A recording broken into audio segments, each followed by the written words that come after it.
الذين اصطفى أما بعد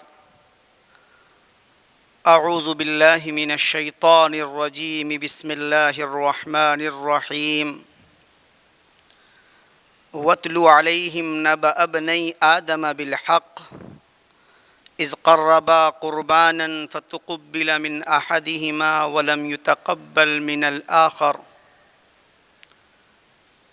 قال الله تبارك وتعالى في موضع آخر لن ينال الله لحومها ولا دماؤها ولكن يناله التقوى منكم صدق الله العظيم وصدق رسوله النبي الكريم۔ محترم سامعین، عید الاضحیٰ کا مہینہ چل رہا ہے۔ آئندہ آنے والے اتوار میں عید الاضحیٰ کی 10 تاریخ ہوگی، جس سے ایام قربانی کی ابتدا ہے۔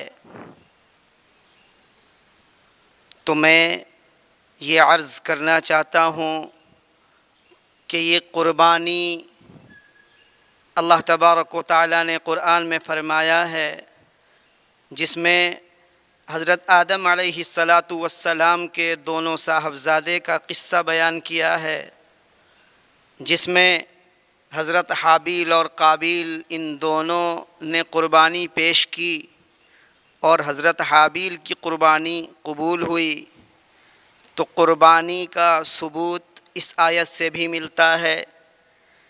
اسی طرح قرآن کریم کی دوسری آیت سورت انا اعطیناک الکوثر فصل لربک وانحر، یہ لفظ وانحر سے بھی قربانی کا ثبوت ہے، قربانی کا وجوب ہے۔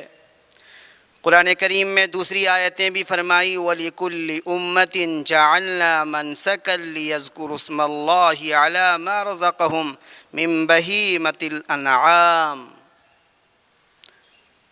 فَكُلُوا مِنْهَا وَأَطْعِمُوا الْبَائِسَ الْفَقِيرَ۔ اس میں بھی اللہ تبارک و تعالیٰ نے فرمایا ہے وَلِكُلِّ أُمَّةٍ جَعَلْنَا مَنْسَكًا، کہ ہم نے ہر قوم کے لیے، ہر امت کے لیے قربانی کو بنایا ہے۔ اب ایک قربانی ہر امت کا شیوا ہے، ہر امت کا طریقہ ہے۔ اب ایک ادنا بات سمجھ جائیے کہ قربانی ایک ایسا عمل ہے کہ جو آدم علیہ السلام سے لے کر اب تک وہ چلا آ رہا ہے۔ یہ قربانی ایک ہر انسان دنیا میں ہو، جیسے بھی انسان ہو، ہر ایک اپنے اعلیٰ کے لیے قربان ہوتا ہے۔ آپ نے ذرا ایک مثال سے ایک بات سمجھ میں آتی ہے کہ جب گھر میں کوئی مہمان آتا ہے یا دوست آشنا آتے ہیں، جب دوست آپ کے گھر آئے تو آپ کے پاس جو محبوب چیزیں ہیں غذا کھانے کی، یا اسی طرح اچھا اور دوست ذرا قابل احترام ہے تو آپ اس کے لیے بکرا ذبح کرتے ہیں یا مرغی ذبح کرتے ہیں، یا اسی طرح دیگر کھانے کے لوازمات اس کے لیے تیار کرتے ہیں۔ یہ دیکھیے کھانا ایک شے ہے، آپ نے اس کو، یہ بھی محبوب شے، اس کو آپ نے قربان کر دیا اپنے دوست کی دوستی میں۔ تو یہ قربانی تو ہر اعتبار سے قربانی دی جاتی ہے، لیکن اسلام میں جو قربانی کا طریقہ ہے وہ قربانی، اس قربانی کو کہا جاتا ہے جو قربانی ہم عید الاضحیٰ کے موقع پر 3 دن میں ہم دیتے ہیں۔ عید الاضحیٰ کی 10 تاریخ، 11 اور 12، یعنی ذی الحجہ 10، 11 اور 12، یہ 3 دن قربانی کے ہیں۔ تو جو سنت مؤکدہ کہتے ہیں اس قربانی کو، تو ان کے لیے، وجوب کے لیے ہماری ان آیتوں کا بتانا اور پڑھنا اور اس سے دلیل دینا کافی ہے۔ تو واجب یہ قربانی ہے۔ اب سوال یہ ہے کہ قربانی کا وجوب کس پر ہے، کس شخص پر یہ قربانی واجب ہے؟ تو یاد رکھیں قربانی کے لیے ضروری ہے کہ وہ بالغ ہو، آزاد ہو، مسلمان ہو، اور ساتھ میں وہ صاحب نصاب ہو۔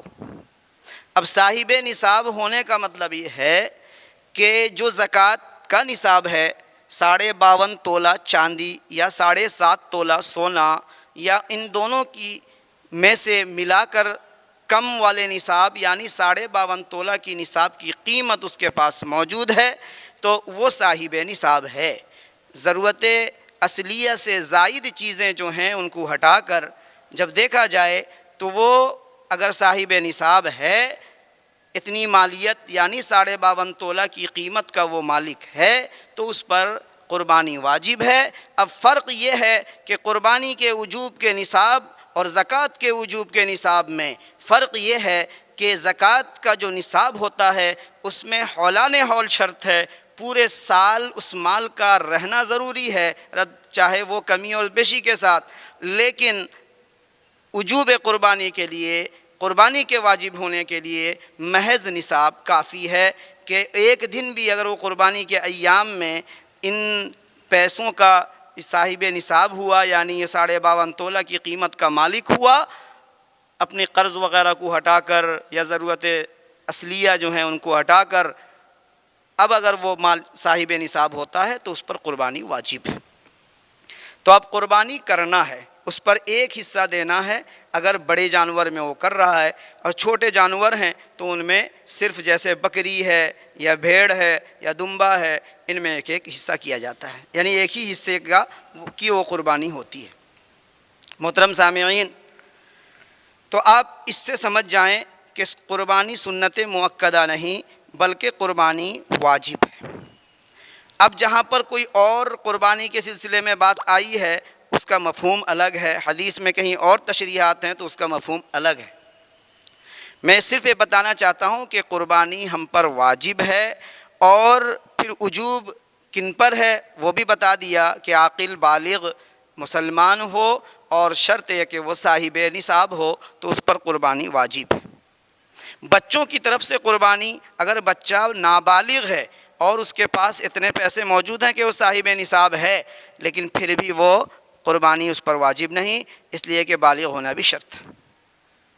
اب بالغ ہونے کے اگر ان کے گھر والوں نے اس کی طرف سے بچے کی طرف سے قربانی دے رہا ہے تو وہ قربانی اس کی اجازت ہے، اس کو دینے کی اجازت دی گئی ہے۔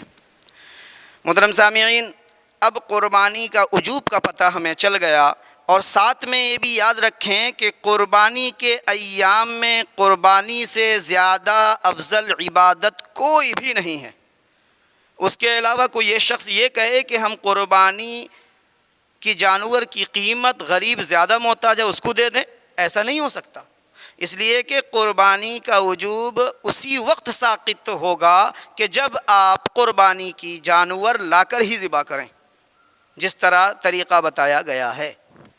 محترم سامعین، تو یہ سب ڈھکوسلے ہیں اور یہ لوگوں کو ایک دھوکہ دیا جاتا ہے کہ دیکھیے فلاں ضرورت مند ہے تو ہم اس کو کیا کریں کہ قربانی کی قیمت ادا کر دیں، اس سے بھی قربانی ادا ہو جائے۔ کبھی بھی قربانی ادا نہیں ہوگی، کیونکہ احراق دم ضروری ہے، اور قربانی کے سلسلے ایام میں قربانی سے زیادہ افضل کوئی عبادت نہیں۔ البتہ آپ صدقہ کیجئے، قربانی کے بکرے کی قیمت آپ صدقہ کرنے ضرور کیجئے، لیکن پھر بھی قربانی کرنے پڑے، اس سے قربانی ادا نہیں ہوگی، اور یہ جو صدقہ کر رہے ہیں یہ صدقے کا ثواب آپ کو مل جائے گا۔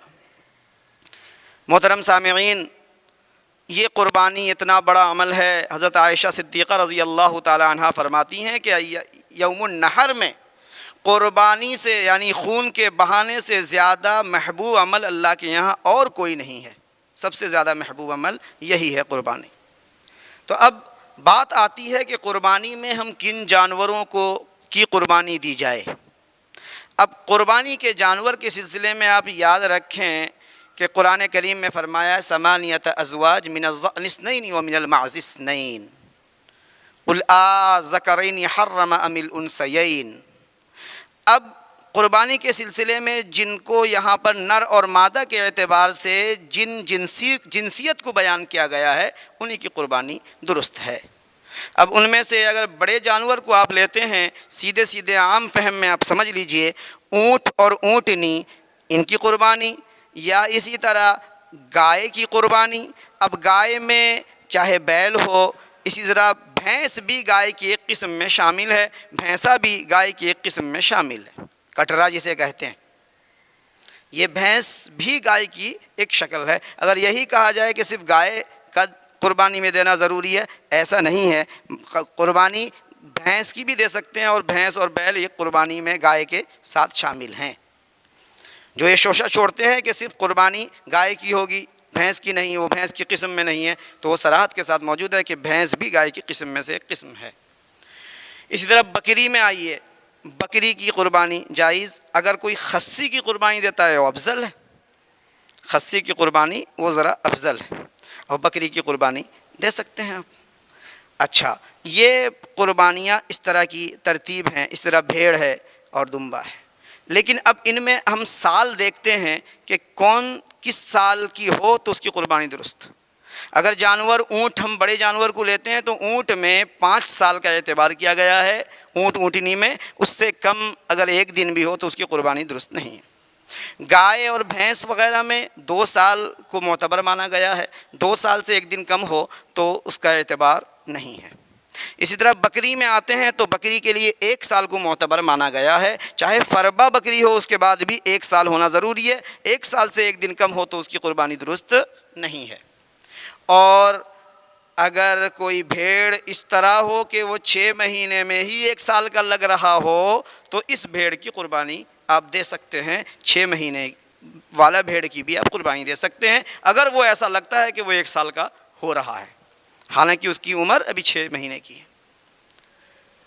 تو یہ قربانی کی جو جانور ہیں، ان جانوروں کے عمر کیا ہوگی، جانوروں کی عمر کیا ہوگی، اس کو میں نے بتایا۔ اب پھر ایک مسئلہ آتا ہے کہ عام طور سے ہمارے یہاں قربانی جو کرتے ہیں وہ گائے، بھینس یا بیل یا اس طرح بکرا، بکری، ان کی قربانی کرتے ہیں۔ اسی اعتبار سے اونٹ تو شاذ و نادر ہمارے یہاں قربانی میں پیش کیا جاتا ہے، تو اونٹ بہت کم دیا جاتا ہے قربانی میں۔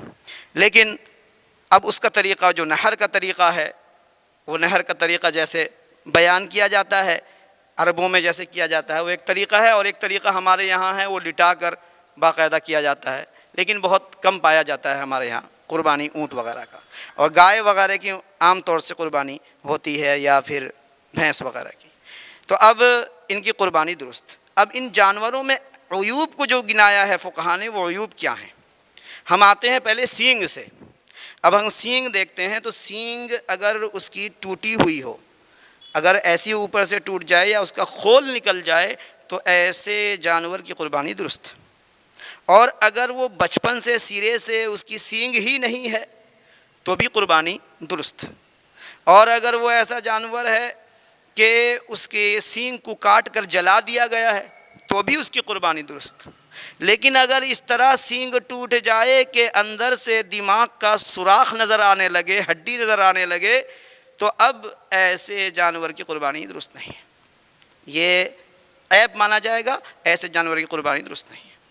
اگر اس جانور کے عیب میں دانت دیکھتے ہیں، اگر ہم دانتوں کو دیکھیں، اگر وہ دانت صحیح سالم ہیں تو قربانی درست ہے، اور اگر دانت میں سے کچھ دانت ٹوٹ گئے ہیں، اب ہم دیکھتے ہیں کہ وہ چارہ بآسانی کھا لے یا ذرا مشقت سے، تکلیف سے کھا لے، اپنے خود بخود وہ جانور چارہ کھا رہا ہے، تھوڑے سے دانت اس کے نکل گئے ہیں تو بھی قربانی جائز۔ اور اگر اس کے دانت ایسے نکل گئے ہیں کہ اس کو چارہ کھانے میں، کھانا کھانے میں دشواری ہو رہی ہے، تکلیف ہو رہی ہے، پریشانی ہو رہی ہے، تو ایسے جانور کی قربانی درست نہیں ہے۔ اس طرح کان میں آتے ہیں، اگر اس کے کان ایک کان میں سے تہائی حصے سے کم کٹا ہوا ہے تو اس کی قربانی درست، اگر تہائی حصہ سے زیادہ کٹا ہوا ہے تو اس کی قربانی درست نہیں ہے۔ یہی حال پونچھ میں، جو دم، اس پونچھ میں اور دم میں دیکھتے ہیں کہ اگر وہ نصف حصے سے کم دم کٹی ہوئی ہے تو اس کی قربانی درست، اگر اس سے زیادہ ہے تو قربانی درست نہیں ہے۔ ٹانگوں میں آتے ہیں، اگر اس کی 4 ٹانگوں میں سے ایک ٹانگ ناقص ہے، لنگڑا ہے جانور، اب اس طور پر وہ لنگڑا ہے کہ اگر دیکھتے ہیں کہ وہ تینوں پیروں کو رکھتا ہے اور رکھنے کے بعد چوتھے پیر کو ذرا سے لگا کر، ٹیک لگا کر، سہارا لگا کر چلتا ہے تو اس کی قربانی درست۔ اگر وہ چوتھا پیر بالکل بھی زمین پر ٹکاتا نہیں ہے، صرف 3 پیر کا استعمال کرتا ہے، چوتھے پیر کو بالکل ٹکاتا نہیں ہے، تو اس کی قربانی درست نہیں ہے۔ یہ قربانی کے عیوب میں مانے جاتے ہیں. اسی طرح تھن ہے، گائے وغیرہ کی 4 تھن، ان میں سے تھن میں سے 2 اگر خشک ہو جائے تو قربانی جائز نہیں، 2 خشک ہو جائے، 2 کٹ جائے، 2 سوکھ جائے، قربانی درست نہیں. اگر 1 سوکھ جائے تو قربانی درست، اور اسی طرح اگر 2 والی ہیں 2 میں سے 1 ہی نہیں ہے تو قربانی درست نہیں ہے. تو یہ عیوب ہیں قربانی کے سلسلے میں.